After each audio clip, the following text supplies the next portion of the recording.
Hola a todos, yo soy Carla y en este video vamos a profundizar en el tema del ego y de cómo sus filtros y programaciones influyen en la manera que tenemos de interpretar la realidad.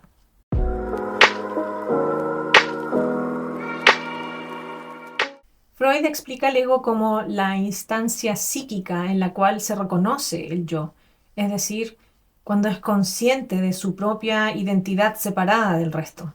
Según Carl Jung, el ego es una parte fundamental de la psique y juega un papel muy importante en lo que se refiere a la identidad y a la conciencia individual. El ego se refiere al centro de la conciencia, la parte que experimenta y organiza nuestras experiencias conscientes. Se basa en la percepción consciente y en la interacción con el entorno para construir una imagen de uno mismo y establecer una identidad individual. Jung consideraba que el ego tiene una función muy importante en la vida de un individuo porque es la parte que nos ayuda a interactuar con el exterior y a tomar decisiones racionales. Pero también se dio cuenta que la psique estaba fuertemente influenciada por aspectos inconscientes, como son los complejos y las memorias reprimidas. Y según Jung, un ego saludable es aquel que tiene una relación equilibrada con los aspectos inconscientes de la psique. Esto implica reconocer y enfrentar estos aspectos inconscientes, integrándolos de manera consciente. Los primeros años de vida, nuestro entorno, las personas con las que nos relacionamos y las experiencias a las que vamos a estar expuestos van a ir creando nuestra personalidad, que está determinada entonces por todo lo que almacenamos en nuestro subconsciente como memoria, como creencia o como verdad. Cuando somos pequeños estamos a cargo de alguien más, ¿cierto? Porque no tenemos la capacidad de hacernos cargo de nosotros mismos todavía. Entonces vamos a tener una o varias figuras de autoridad, los padres o los abuelos, etcétera, que nos sirven como una referencia para aprender a movernos y a desenvolvernos en el mundo. Ellos van a compartir con nosotros su conocimiento, sus experiencias, pero también van a compartir sus miedos, sus dudas y todas las programaciones que esas personas tienen también, o sea, los paradigmas que ellos en algún momento aceptaron como verdad.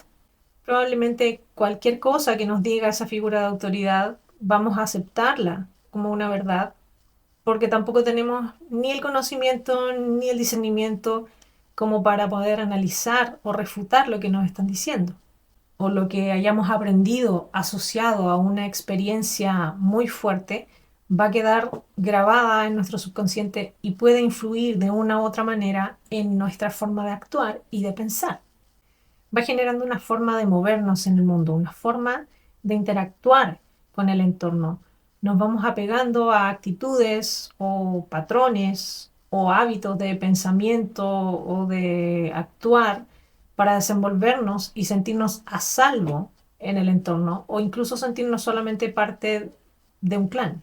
El ego o la personalidad es una herramienta creada a partir de nuestras experiencias pasadas entonces y nuestra percepción de lo que llamamos realidad.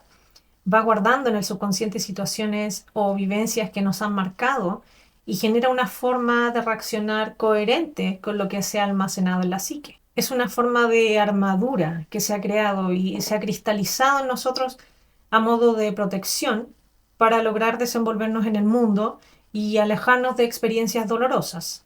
Y podemos llegar a pensar que este personaje es lo que somos, pero en realidad esta coraza, esta armadura, esta máscara esconde nuestra verdadera esencia. Lamentablemente todas estas programaciones, condicionamientos, actúan como filtros que pueden alterar nuestra forma de interpretar la realidad. El doctor Joe Dispenza dice que a partir de nuestra personalidad creamos nuestra realidad personal. Comparto con ustedes este esquema que encontré, este modelo de las tres realidades, en la que podemos entender mejor cómo actúan estos filtros y programaciones.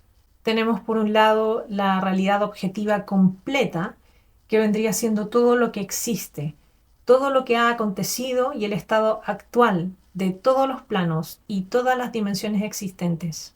Por otro lado, tenemos la realidad objetiva compartida, que vendrían siendo todos los hechos pasados y presentes de nuestra realidad compartida.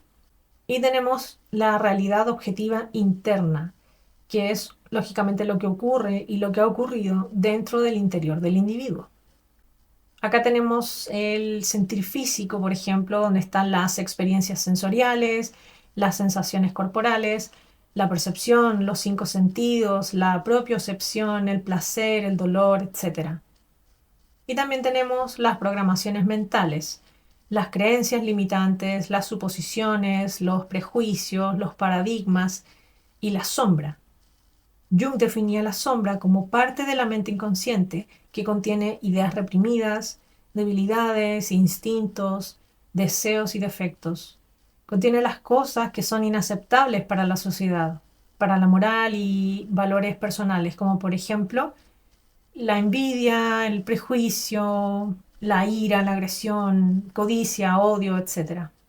Y al negarlo o reprimirlo o ignorarlo, se proyecta en los demás para que podamos verlo.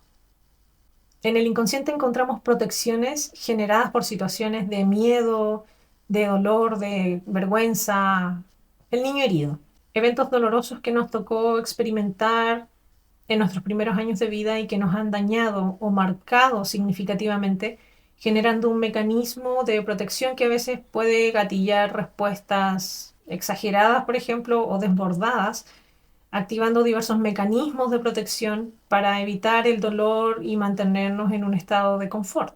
Se han identificado algunos patrones o heridas emocionales que son bastante comunes. Por ejemplo, la herida de separación, la herida del abandono o la herida del rechazo o no sentirse suficiente, etc. ¿Cómo podemos ver expresadas estas heridas en nuestro comportamiento?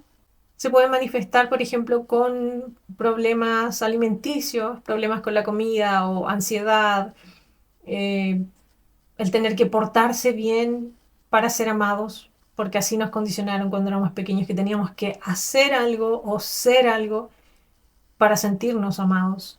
Entonces se la pasan buscando aceptación o validación de otros constantemente, problemas de autoestima, reprimir nuestras emociones o, por ejemplo, no poder decir, no ser capaz de expresar lo que realmente quieres decir.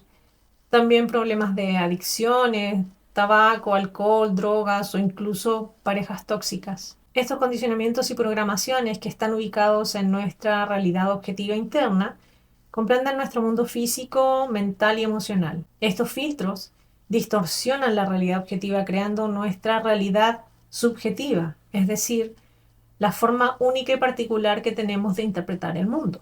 Esta realidad herida queda almacenada de manera inconsciente en nosotros y va a ejercer una fuerte influencia en nuestro comportamiento durante el tiempo que no somos conscientes de su existencia y de sus características.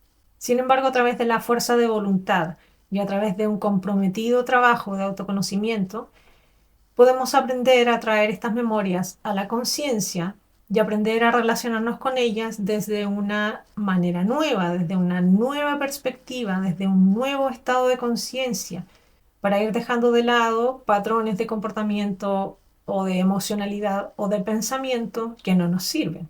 Ahora soy el observador de lo que sucede en mi mundo interior. Observo mis pensamientos, observo mis emociones, identifico esos patrones y cada vez soy más consciente de mi mundo interior. En este sentido es importante saber que en cuanto a la realidad objetiva completa, somos nescientes. ¿Qué significa nesciente?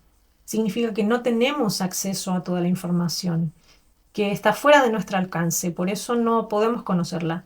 Pero con respecto a la realidad objetiva compartida, al menos una parte, y a la realidad objetiva interna, tienes dos opciones. Puedes ser ignorante, que significa que teniendo acceso a la información no te interesa o no quieres saber, o puedes tomar el camino más valiente y hacerte cargo y elegir traer todos esos aspectos a la luz, hacerlos conscientes, trabajarlos y trascenderlos.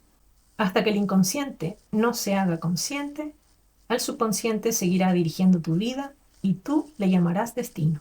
Conocer mi realidad interna entonces me va a ayudar a identificar todos esos filtros, todos esos patrones trabajarlos, comprenderlos, trascenderlos e integrarlos.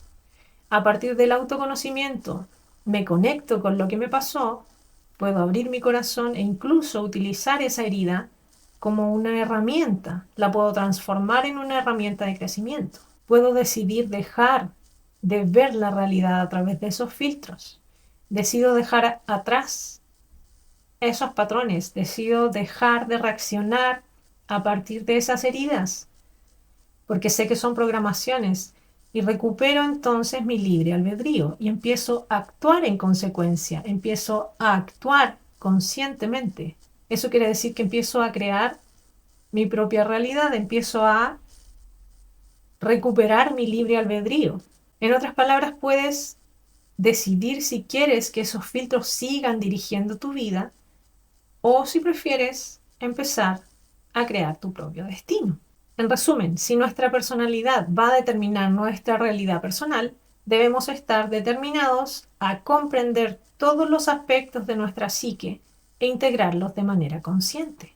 Si no te gusta tu realidad personal, debes cambiar tu personalidad, convertirte en una nueva persona con nuevos hábitos de pensamiento y de actitudes. Es la persona que eres hoy la que te tiene donde estás. No se puede esperar conseguir resultados diferentes haciendo o siendo la misma persona. Entonces el ego, desde mi punto de vista, no es algo malo de lo que debamos deshacernos o al que debamos matar, sino más bien es una herramienta que debemos aprender a conocer, a controlar, a manejar a nuestro favor. Hasta cierto punto estás convencido de que eres una persona que piensa, siente y actúa de una manera y que quizás no puedas cambiar, porque el mundo te hizo así. De cierta forma se podría decir que hasta nos hacemos adictos a las emociones que sentimos regularmente. Entonces, si nos mantenemos en cierto estado de estrés o de depresión, estás tan acostumbrado a sentirte así que crees que tú eres eso. Creemos que es parte de nosotros, que es lo que nos hace ser nosotros, que es parte de nuestra personalidad. Pero generalmente esas emociones nos mantienen atados a un pasado. No eres tu pasado, ni las cosas que te hicieron o las cosas que te sucedieron. Puedes cambiar tu comportamiento, puedes cambiar tu actitud frente a la vida, puedes cambiar tus patrones de pensamiento o de emociones que pueden estar perjudicándote. Ha llegado el momento de que te hagas responsable de tus creaciones, retomar el control de tu vida y empezar a manifestar la vida que realmente quieres experimentar. Hasta aquí dejo este video, espero que te haya gustado. Si es así, dale un me gusta, suscríbete si no lo has hecho. Y nada. Gracias por estar aquí, gracias por acompañarme en este camino. Nos vemos en un próximo video. Te dejo un beso. Chao.